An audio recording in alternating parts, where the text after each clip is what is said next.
नमस्कार, आप सभी का स्वागत करता हूं अपने YouTube चैनल सुरेंद्र सिंह बोरा में। साथियों, NIOS DLED की सुप्रीम कोर्ट में 10 तारीख को होने वाली सुनवाई को लेकर के, यानी कि जो 10 दिसंबर 2024 को NIOS DLED रिव्यू पिटीशन में जो सुनवाई होने जा रही है, तो उसमें सुप्रीम कोर्ट के रिव्यू पिटीशन को लेकर के NIOS DLED में पक्ष विपक्ष को लेकर के तमाम प्रश्न आ रहे हैं।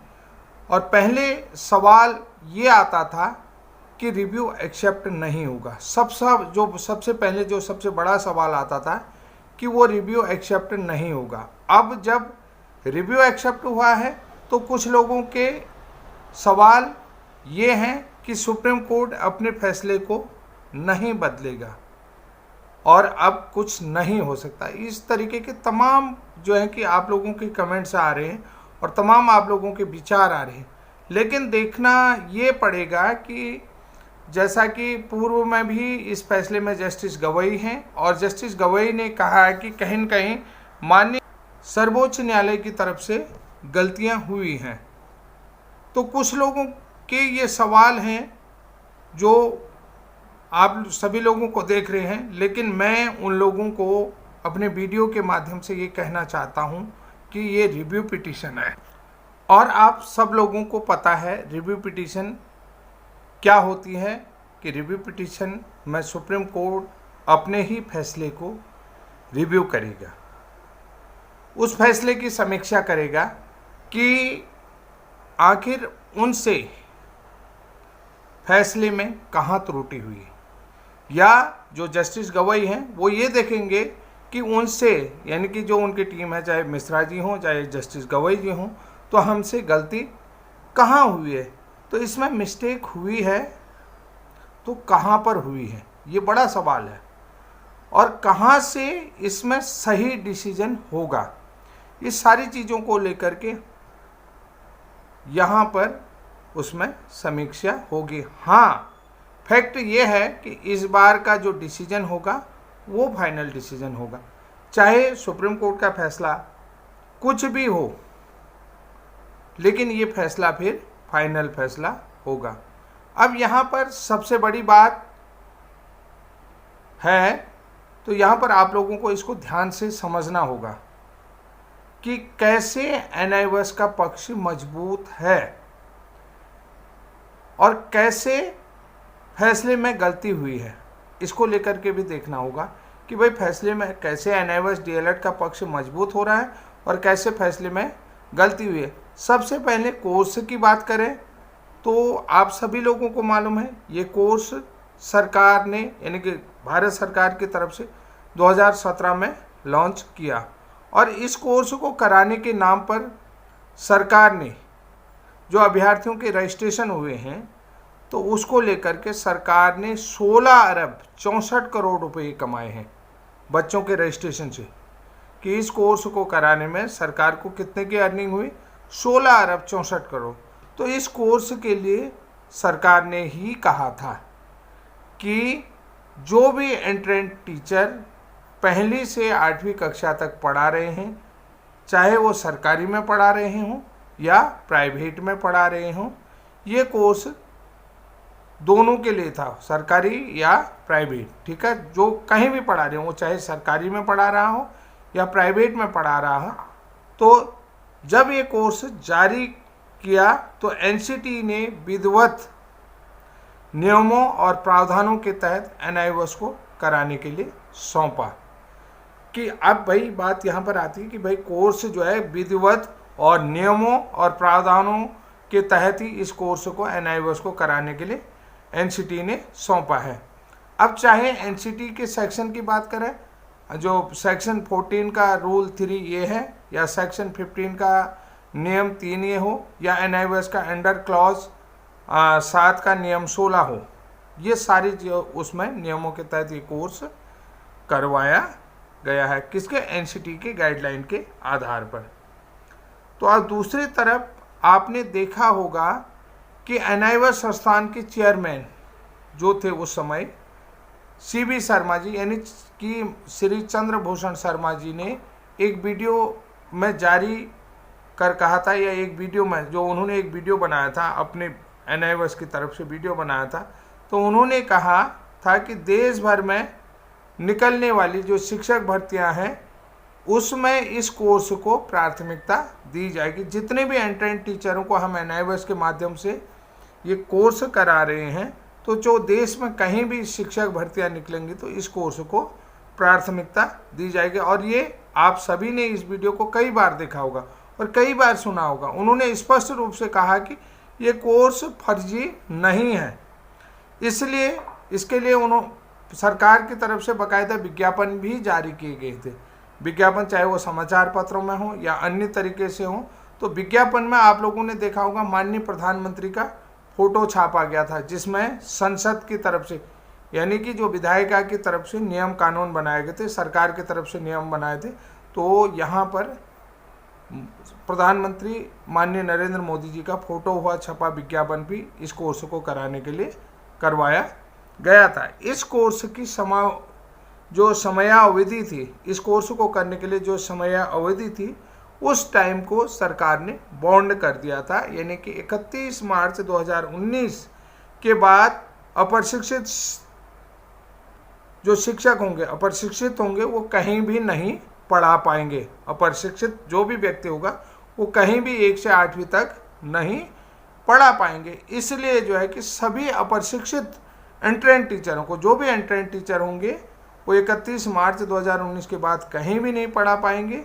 इसलिए जो है कि सभी एंट्रेंस टीचर्स को ये कोर्स अनिवार्य रूप से करना होगा और ये कोर्स करना ही करना है। ऐसा नहीं कि इस कोर्स के लिए जो है कि CP शर्मा जी ने कहा कि ये कोर्स वहीं के लिए जिस स्कूल में पढ़ा रहे हैं वहीं ये वैलिड होगा, लेकिन उन्होंने कहा कि ये कोर्स पूरी इंडिया में वैलिड होगा। ऐसा कहीं नहीं है, कतई नहीं है कि ये कोर्स जिस स्कूल में पढ़ा रहे हैं वहीं के लिए वैलिड है या प्राइवेट स्कूल में पढ़ा रहे हैं वहीं के लिए वैलिड है। ये कोर्स इंडिया में, पूरी इंडिया में ये वैलिड है और नियमों के तहत करवाया गया है। इस डिग्री के साथ अभ्यर्थी अगर कहीं भी पूरी इंडिया में गवर्नमेंट हो, प्राइवेट हो, तो विज्ञप्ति निकलती है तो टीचर के लिए अप्लाई कर सकता है। टीचर की पोस्ट के लिए इस डिग्री के साथ अप्लाई कर सकता है। ये जो है कि वैलिड क्वालिफिकेशन होगी। ऐसा नहीं कि ये जो है कि ये डिग्री जो है कि कहीं भी अनवैलिड होगी, ये कहीं नहीं है। ये साफ उन्होंने कहा और ये पूरी तरीके से स्पष्ट रूप से लिखा भी है। तो डिग्री को आप ये नहीं कह सकते कि ये डिग्री वहीं के लिए वैलिड है जहां आप पढ़ा रहे हैं, ऐसा कहीं भी नहीं है। NIOS के चेयरमैन ने स्पष्ट तौर पर बताया कि ये सबसे बड़ी बात है कि ये डिग्री सभी जगह वैलिड है। तो भाई अब जब डिग्री वैलिड है तो प्रॉब्लम कहाँ पर आई? भाई प्रॉब्लम क्यों आई इस डिग्री को लेकर के, ये सबसे बड़ी चीज़ है। अब इसको भी जो है कि NIOS प्रशिक्षित साथी जानना चाहते हैं कि प्रॉब्लम कैसे आई। तो सबसे बड़ी बात है NIOS DLED के लिए प्रॉब्लम कहाँ पर आई, जब अगस्त 2019 में भारत सरकार की तरफ से ये कोर्स यानी कि कंप्लीट रूप से करवाया गया। भाई कंप्लीट रूप से अगस्त में इनके रिजल्ट सब लोगों के हाथ में आ गए थे।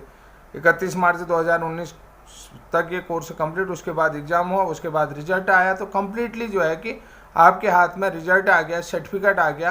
तो कोर्स कंप्लीट करने के बाद जितने भी NIOS DLED प्रशिक्षित साथी थे तो वो सरकारी नौकरी के लिए तैयारी करने लगे। और तैयारी करने के, जैसे आप लोगों को पता है, सरकारी टीचर बनने के लिए आपको TET जो है कि टीचर एलिजिबिलिटी टेस्ट पास करना है, चाहे वो CTET हो या स्टेट टेट हो, उसकी तैयारी करने लगे।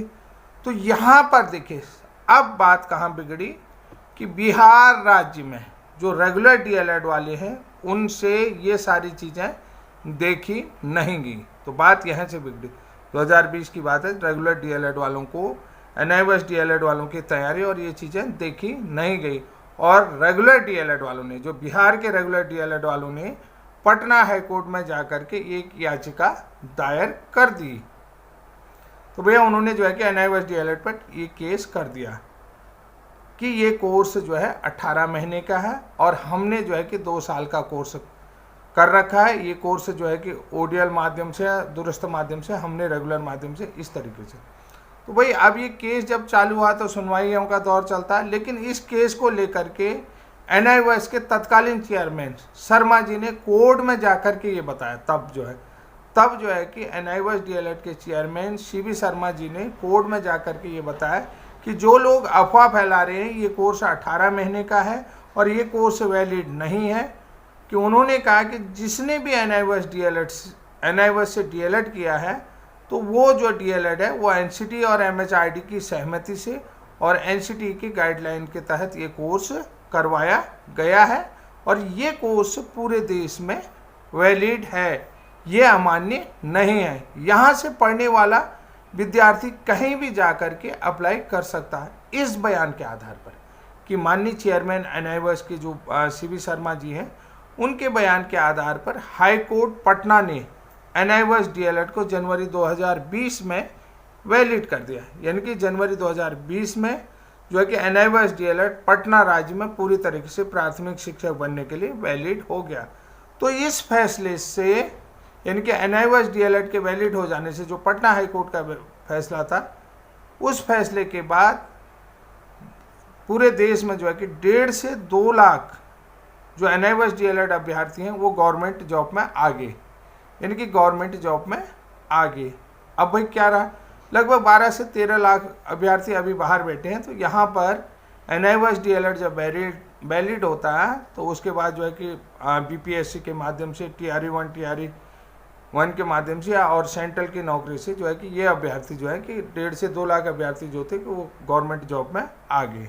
तो अब रहे भैया 12 से 13 लाख अभ्यर्थी अभी भी बाहर बैठे हैं, कि शायद इसी उम्मीद में कि अगर कोर्ट से कुछ हो जाए, अगर उनकी डिग्री वैलिड हो जाए तो वो भी टीचर बन जाएंगे।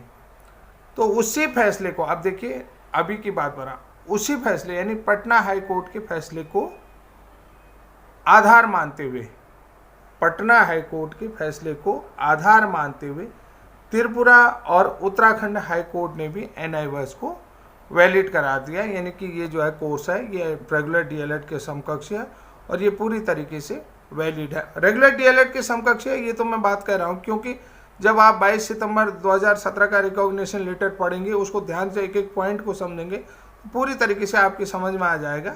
बशर्ते जो है कि सरकार थोड़ा सा अपने अड़ियल रवैये में है, सरकार नहीं चाह रही है तो वो अलग बात है, लेकिन ये कोर्स पूरी तरीके से वैलिड है। तो NIOS DLED इनवैलिड उसको नहीं कह सकते हैं। तो लेकिन अब प्रॉब्लम कहाँ से आई भाई, वैलिड कर दिया तो अब बात फिर रही कि भाई फिर प्रॉब्लम कहाँ से आई। अब सभी लोगों को पता है उत्तराखंड से कुछ अभ्यर्थी सुप्रीम कोर्ट पहुंच गए, कि जैसे NIOS DLED वैलिड हुआ तो उत्तराखंड के तरफ से कुछ अभ्यर्थी जो है कि सुप्रीम कोर्ट पहुंच गए। उन्होंने क्या कहा कि ये 18 महीने का कोर्स है, ये ODL माध्यम से है, ये रेगुलर कोर्स के समकक्ष कैसे हो सकता है, यानी कि ये NIOS DLED इनवैलिड है। ये यानी कि जयवीर सिंह वाला केस है, B.Ed वाले जो अभ्यर्थी है, तो उन्होंने जो है कि यहाँ पर इसके खिलाफ अगेंस्ट केस कर दिया, ठीक है, कि ये कहते हुए कि ये 18 महीने का कोर्स है, ये इनवैलिड है, ये ODL माध्यम से है। और सुप्रीम कोर्ट ने 28 नवंबर 2023 में NIOS DLED को 18 महीने का कोर्स बता करके अमान्य कर दिया। और यहाँ पर जो है कि जो सभी राज्यों में लगभग जो सुप्रीम कोर्ट का फैसला था, जो शीर्ष बेंच का फैसला था, उससे जो है कि NIOS DLED की वैलिडिटी पर प्रश्न चिन्ह आ गया। और जहाँ भी सेंट्रल स्कूल में जो लोग निकले हुए थे उनको भी जो है अपनी नौकरी से हाथ धोना पड़ा, जिन्होंने टेस्ट निकाला था, इंटरव्यू निकाला था, तो ये पूरी तरीके से इनवैलिड हो गया। अब भाई यहाँ पर अमान्य तो कर दिया, ठीक है गया, लेकिन अब देखो यहाँ पर प्रशासनिक त्रुटि के कारण से, कुल मिलाकर के अब यहाँ पर प्रशासनिक त्रुटि के कारण से ये कोर्स 24 महीने का न हो करके 18 महीने का है, इसलिए इसको अमान्य कर दिया। पहला जो उनका स्टेटमेंट क्या था माननीय सर्वोच्च न्यायालय का, उन्होंने कहा कि प्रशासनिक त्रुटि के कारण से इस कोर्स को 24 महीने का होना चाहिए, जबकि ये 18 महीने का है, तो इसलिए ये अमान्य। जबकि मैं आपको वीडियो के पूर्व में, बहुत सारे लोग इसी पॉइंट को देखेंगे तो गलत समझेंगे, तो यहाँ पर मैं आप लोगों को बता दूं, जबकि यहाँ पर जो है कि इस कोर्स के लिए सरकार की तरफ से समय कम होने के कारण से टाइम बॉन्ड कर रखा था। उनका जो इंटर्नशिप था, इंटर्नशिप ऑलरेडी इन लोगों का शामिल था इसमें, तो इसलिए जो है कि इसको 18 महीने का कराया था। अब प्रशासनिक त्रुटि कहाँ पर हुई? जबकि एनआईओएस चेयरमैन ने कोर्ट को सब कुछ बताया कि ये कोर्स वैलिड है और एमएचआरडी और एनसीटी के गाइडलाइन के आधार पर ही ये कोर्स एनआईओएस से कराया है, ठीक है। और एनआईओएस भी एक सरकारी संस्था है।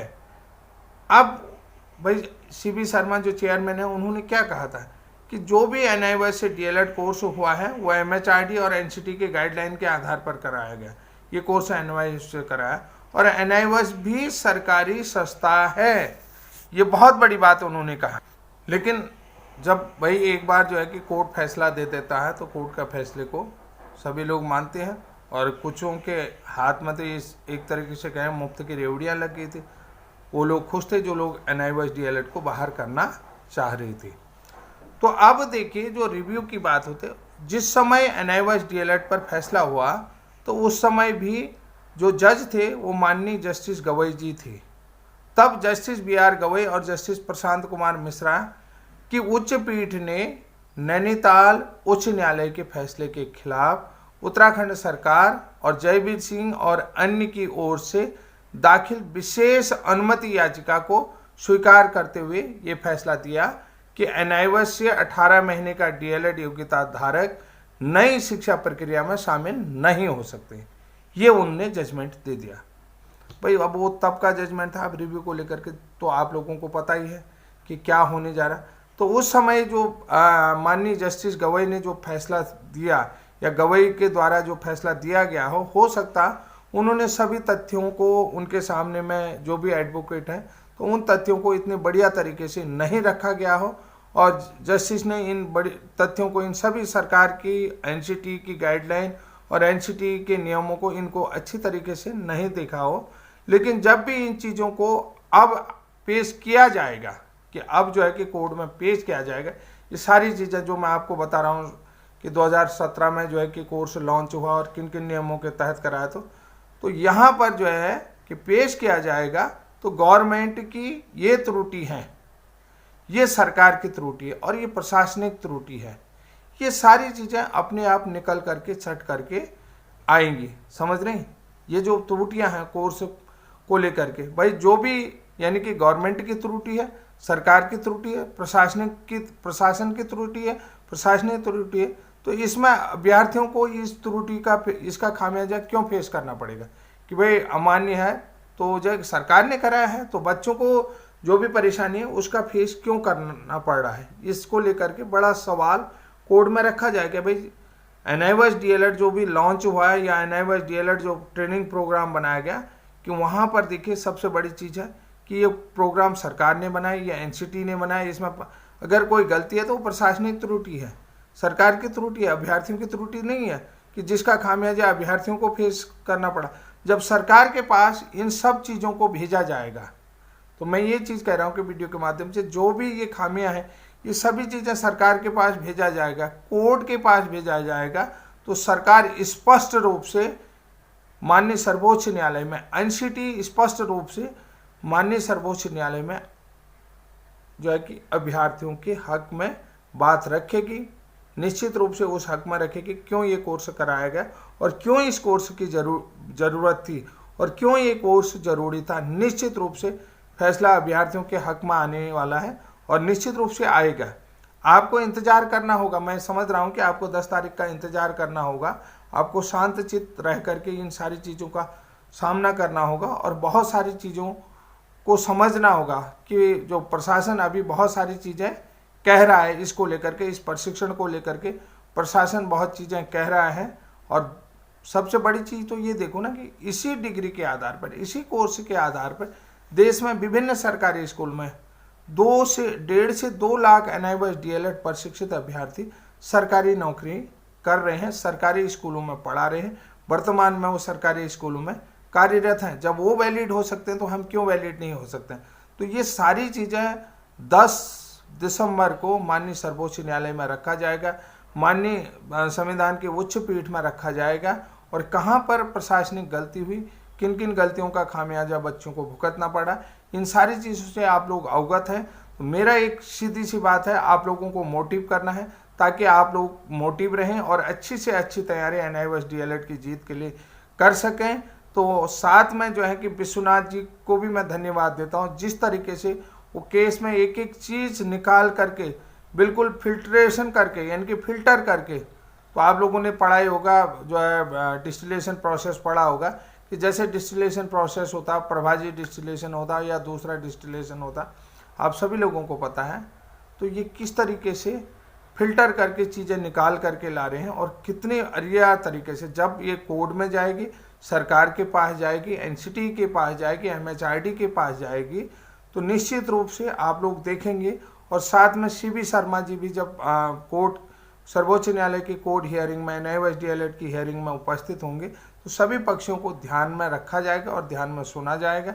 तो ध्यान से सुनने के बाद CB शर्मा जी के आप लोगों ने तमाम वीडियो देखे हैं और CB शर्मा जी किस तरीके से NIOS संस्थान का पक्ष रखते हैं और क्यों किस तरीके से कराया गया, तो कोई सवाल उसमें शक रहता ही नहीं है, गुंजाइश कुछ रहती नहीं है। तो निश्चित रूप से ये NIOS DLED प्रशिक्षकों के हक में ये फैसला आने वाला है। जो लोग इस कयास में लगे हुए हैं कि माननीय सर्वोच्च न्यायालय अपना फैसला नहीं बदल सकते, निश्चित रूप से आप लोगों से कह रहा हूँ कि माननीय सर्वोच्च न्यायालय को तो फैसला बदलना पड़ेगा ही, क्योंकि ये रिव्यू पिटीशन है। यहाँ पर जस्टिस को देखना ही होगा कि गलतियाँ कहाँ पर हुई हैं और जस्टिस ने ये एक्सेप्ट किया है कि जो है कि माननीय सर्वोच्च न्यायालय की तरफ से जो है कि एक बड़ी गलती हुई है कि ये इन सर्विस टीचर्स के लिए वैलिड कोर्स है। ये वहाँ के लिए नहीं है कि ये वहीं पर बने रहने के लिए नहीं है, बल्कि ये जो डिग्री है वैलिड और इस योग्यता के साथ देश में कहीं भी आप नौकरी कर सकते हैं। ये स्पष्ट रूप से कहा गया है, यही स्पष्टीकरण कोर्ट में करना है, उसके बाद सारी चीज़ें आपकी निकल करके सामने आ जाएंगी। तो साथियों, आज के लिए इतना ही, तब तक के लिए जय हिंद, जय उत्तराखंड।